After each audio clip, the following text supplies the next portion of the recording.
Hi everyone देखंतु आज market केते पॉइंट आज क्रैश करिछि ऑलमोस्ट देखिबा को गले मार्केट एठू ए पाखा पाखी रहंतु मुंडी कर दउछि देखंतु ऑलमोस्ट 300 350 पॉइंट पाखा पाखी मार्केट फॉल करछि।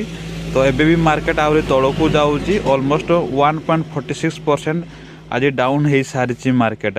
तार ओपनिंग आज थिला तो ओपनिंग यही पाखापाखी थिला तो एकदम से तार लो बनैला एठी माने मार्केट आज कौन करिछि देखंतु आज सेलर केमिति खेची प्रथम डाउनफॉल कला पुणी ऊपर गला एठी तार रेजिस्टेंस बनैला पुणी एठी तार जो सपोर्टटा बनैला सपोर्ट को ब्रेकआउट करिकरी पुणी ए पाखापाखी आउरी सपोर्ट बनैबो ताको आउरी ब्रेकआउट करके पुणी ऊपर को जाई पारे या तळको जाई पारे।